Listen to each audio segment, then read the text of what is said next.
Welcome back to What Arty Noobs with General Disturbance. This is the SU-14-1.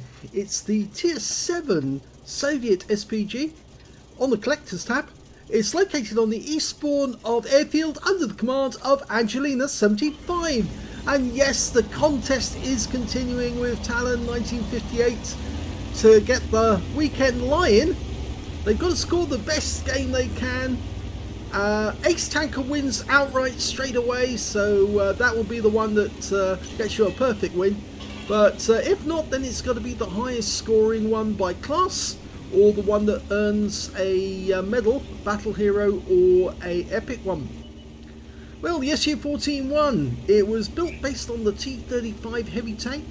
They built an experimental version, in fact in two of them, in 1934, but it was actually shelved and mothballed, put in storage, because they weren't going to produce them en masse. And well, when the Patriotic War, as the Soviets call it, when that started in 1941, the Soviets decided to get it out of mothballs.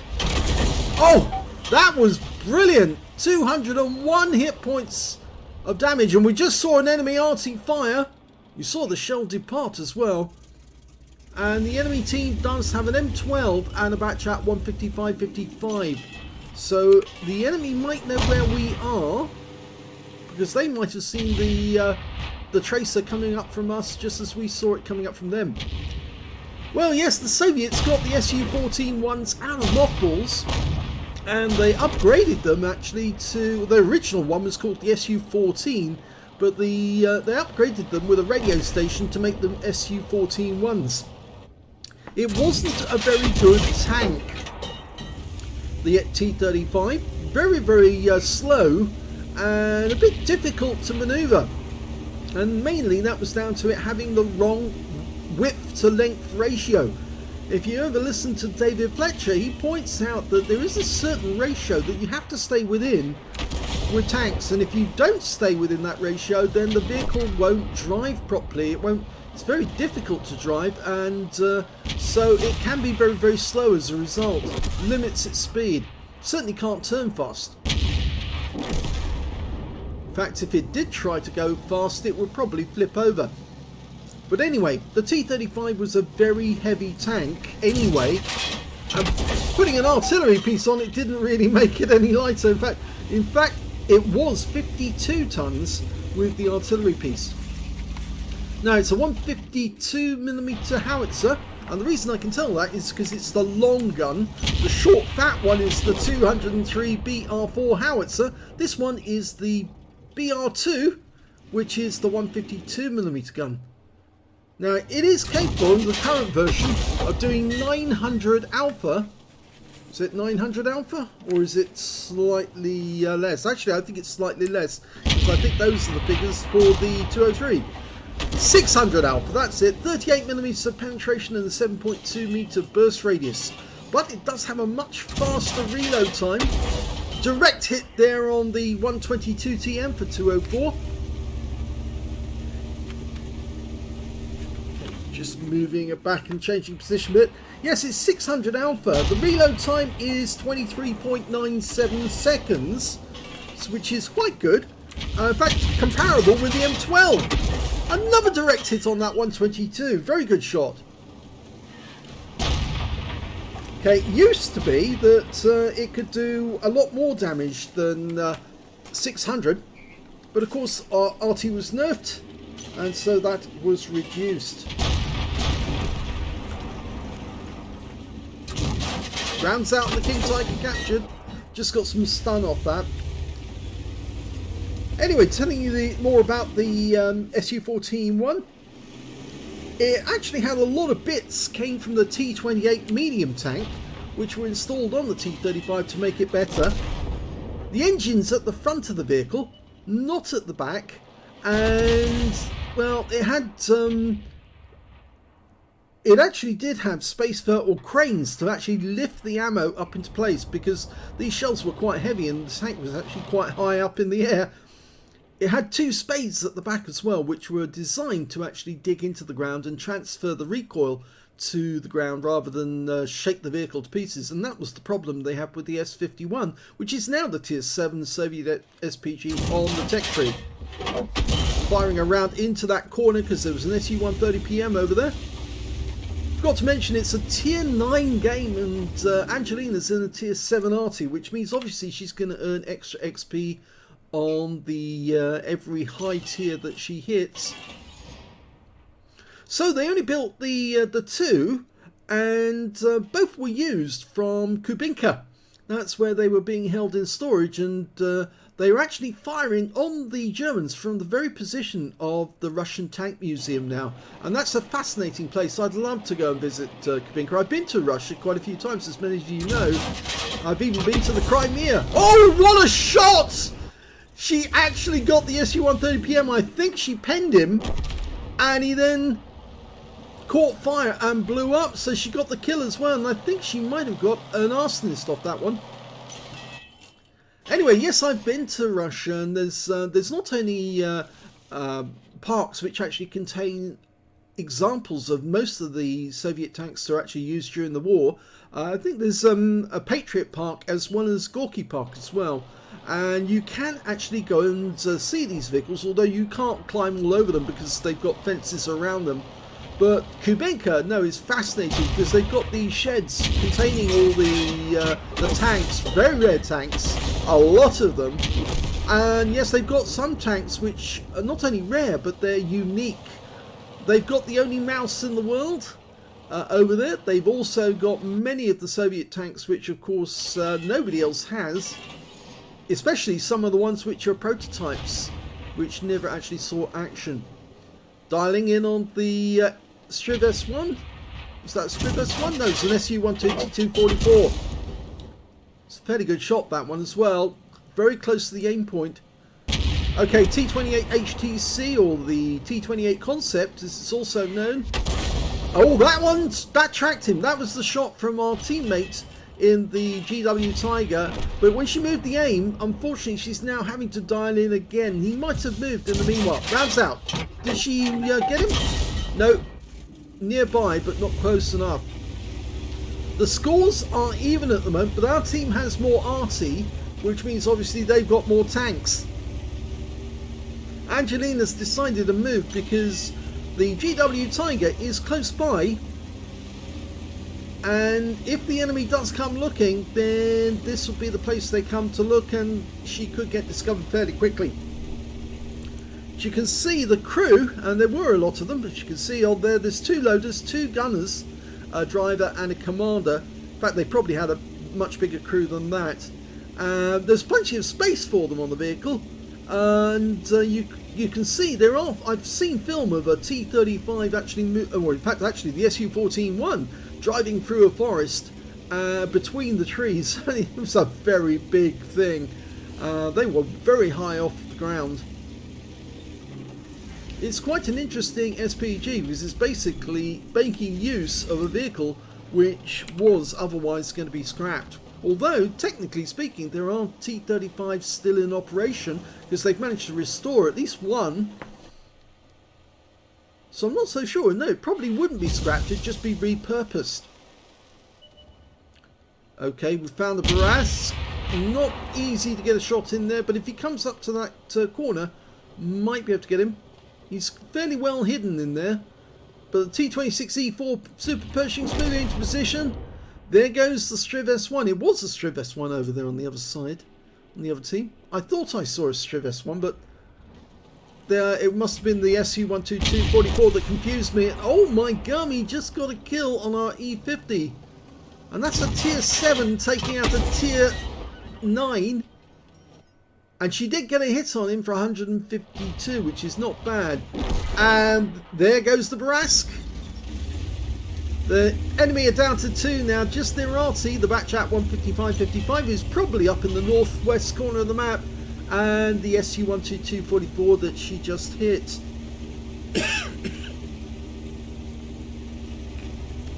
I think this game is going to be over with a victory very shortly, and she's done very well so far. 1,493 hit points of damage.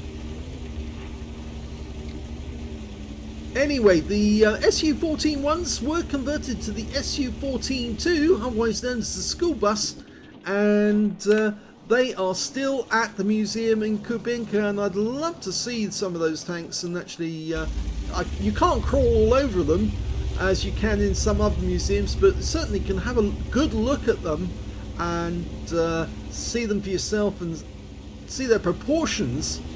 And there goes the SU-122-44. He's been taken out by the Super Pershing. When I went to Moscow myself, in fact I've been there 3 times. There's plenty of things you can see in Moscow. Very interesting place. Very dry though. I found it very dry because obviously when I went, on 2 occasions I went, it was in the middle of winter. So it dries out the atmosphere very quickly, all that cold. Well, there we go, there's the kill. It's the Super Pershing who gets the last kill of the game.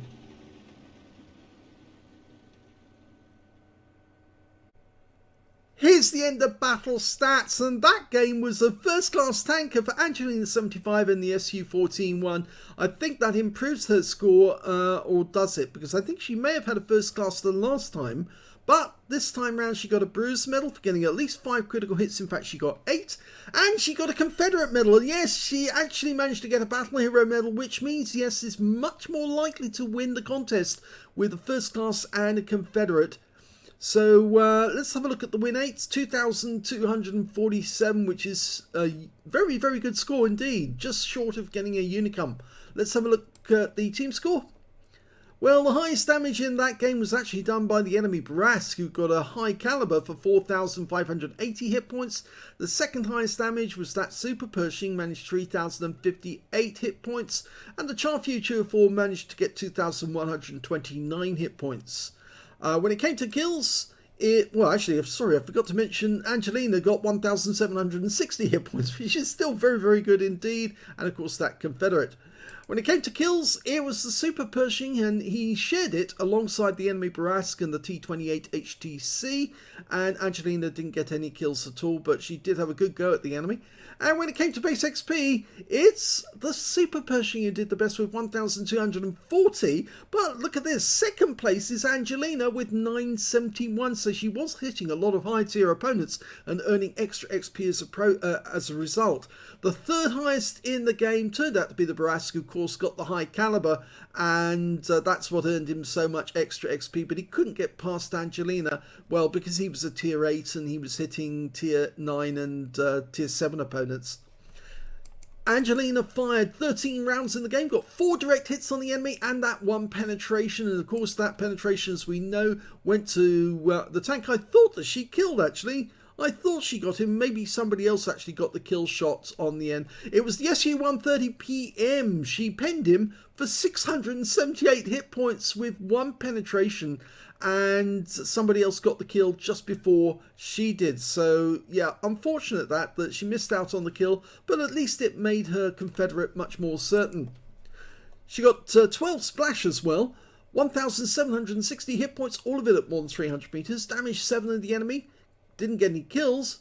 2,268 hit points of stun assist off 13 stuns, and I think that's what guaranteed she got the first class. On a free-to-play account, she earned 37,972 credits, and after a resupply of ammunition, took away 23,412 credits. She got 971 base XP, times 2 for the first victory, took away 1,942 experience points altogether. So that's the first game, and she's definitely better at the moment. She's definitely leading, and I think that she's going to get the line at the weekend, unless Talon can get an ace tanker an outright win straight away with one of his replays. Let's have a look at the second replay that Angelina submitted. And the second battle is in the Hummel, and this time round Angelina's on the south spawn of Minsk,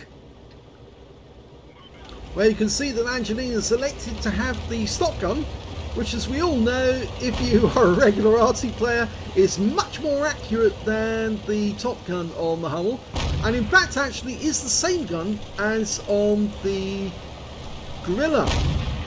It's not only got a faster reload, it's got higher accuracy, a higher trajectory, which means it can fire over objects, and it's got more ammo as well, which means that you're not likely to run short on shells. 27 rounds you get on this one. If I remember correctly, I was trying to remember how many rounds that the Top Gun does. Check that up. It's only 18. So you can see it's a much bigger advantage to having the stock gun, which means you're going to have more ammo to fire at the enemy. Now some of the enemy tanks are more than likely going to come within her range, and you can see the range bubble at the moment, or range circle on her minimap. M4A1's come into her clutches. In the spider's web, rounds out. Yes! She's got a hit. 149. Yeah, that M4A1's going to remember, oh dear, I can't park here. Yes, because you're going to get hit badly if you do. Angelina's looking for her next victim. Oh, she's selected to go for the M4A1. Okay, she's getting a red line there because the bank at that point, or the embankment, is actually in the way. She's looking to put a shot down the tunnel, but instead she goes for the Crusader. I think it's a better choice, because not only is that guy's got thin armor, but she might actually also hit another enemy, which means she's much better chance of getting 6 hits and getting a Confederate. Always worth considering that, because if you want to get a medal, that's the way to do it, to just keep hitting as many different enemies as you can. And that M4A1, he's gone into the tunnel. I don't think she can get around into the tunnel at the moment. Oh, she can! She actually landed it on top of the bridge and hit the M4A1, and he's got taken out by our Type 64. Okay, up to the north we got a... well, it's not north actually, it's the to the west. A Strid 74 and a Strid M42, which is basically the same tank with a different turret. She's lined up the shot and she's fully dialed in, but these guys pulled back. Now, I don't think they got any warning or sound warning, because obviously that only happens once you fire. I suspect that they moved away because our guys got too close to them and they're trying to lure our guys in. Oh, and there's an enemy tank there. She can hit the M10 RBFM, and that's a priority target. She can hit him. Rounds out. Ow! Landed it right behind him, but unfortunately our Strid 74 died. I definitely launch around in this direction if she can. The standard book reload is 25.31. Angelina's got 20.74, so 5 seconds off. Perfect shot! Wipes out the M42. Nicely done, that one. Shell must have gone straight through him. S35CA, she's almost loaded. Can she get another kill? He's gone. She can probably hit this M10 if he stays in the same spot. She quickly changed her aim to the Panzer IV Ausführung H, but she's trying to get a shot on that M10. He's being very difficult to hit. Now, for the moment, she can't hit anything in the east, so I keep her aim on that corner. She's decided again to go for the traffic. He's stationary on that corner. He pulls back just at the right moment, and he avoids the shell. She's picked a very good firing position, this one. It's relatively far forward, but it's actually concealed in the bushes, not visible to that M10. And she's launching some of the shells over the Opera House. Okay, Excalibur. This would be a nice target. He's being a flaming nuisance to our teammates at the moment. Can we put a round on him? Rounds out. Perfect! Absolutely brilliant shot. Right into his rear. And she took him out. I think that was a pen. It was a very, very good shot indeed. Fully dialed in. No chance that that guy was going to get away with any without any loss of hit points. And in fact, she took him out altogether, which means now she's helped her teammates to actually move north towards the enemy cap area. Very good shooting. The Panzer IV Ausführung H has moved back, and in fact, it looks like their M10 was taken out. And there's only one enemy on this corner. She fires around in the Panzer IV, but it's only really to try and say, keep your feet off the grass. He is actually using that gap to shoot at our teammates. There's only 3 enemies left now. Panzer IV, the M4A1, and their Arty, the M44. And that Panzerfier is, well, nearly out of hit points. But he's still fighting on, even though he's cornered and surrounded. I don't think he's going to last long. In fact, actually, he has been killed. And she's now in her final position, ready for the end of the game. Just starting in on the M44. Fires, snap, and oh, she gets it! She got the last kill of the game, took out the M44, and I suspect that that was a penetrating shot as well. Well, here's the end of battle results for that game, and surprisingly, that was only a third-class tanker. It seemed a much better game than the last one she played, but only a third class in the Hummel at tier 6. She managed to get a bruise in the middle for getting at least 5 critical hits in this one. She got 8, and no other medal from the game. Very, very surprising, considering she actually got 3 kills. If we look at the Excalibur, yes, she did penetrate that Excalibur. 396 hit points and 1 pen. She penetrated the M44 right at the end. 79 hit points and 1 penetration. And she didn't penetrate the Striv M42, so she must have just overwhelmed him right at the end without actually penetrating him. So, very good game. Let's have a look at team score and where she is. She is in the top half of the table, but the highest damage in the game was actually done by the VK3601H on her team with 1,453 hit points. Second highest damage on the enemy team was the Excalibur with 1,316, so you can see why that was such a high priority target, because he was playing rather well. And the third highest damage was the KB2 on our team with 1,271, and we can see that Angelina got 999 hit points out of that, so she was in the top half of the table, in fact more than the top half, in the top 5. When it came to kills, she actually shared the top spot with the 25 TP. Both had 3 kills each. 2 kills went to the KV2 and the M4A1. Nobody on the enemy team managed to get more than 1 kill. When it came to base XP, actually she's a little further down the table. The 25 TP managed 820. The VK3601H got 731 and the KV2 got 689. But Angelina still managed 550 out of that one. She fired 9 rounds, got 4 direct hits on the enemy and 2 penetrations, which is very, very good for a tier 6 game. 7 splash on the enemy as well. Damage of 999 hit points, all of it at more than 300 meters. Damage 6 of the enemy, killed 3, and 79 hit points of stun assists off 6 stuns. On a premium count, she earned 27,125 credits from that game, and after resupply of ammunition, took away 22,580 credits. She earned 825 XP, times 2 for the first victory, 1,650 for completing a mission and events, and took away 3,300 experience points altogether. So it was a great game, and she says great little Arty. It is a fun Arty to play the Hummel. With the stock gun, it's a lot more fun than some of the other Artys, simply because you can get accurate and really hit enemies where they really don't expect to be hit, because they might be hiding thinking, oh, I'm safe here, but no, you can still lob a shell in there and get the hits. And we have to recommend everyone who plays the Hummel to get that stock gun, and make sure, well, if you have to get the stock gun in order to get the Hummel, but use the stock gun to improve your skill, because it's so much better than the top gun actually. So I hope you enjoyed both of those replays. If you did, please give this video a like. Do subscribe to our channel. Leave a little comment down below because it feeds the algorithm.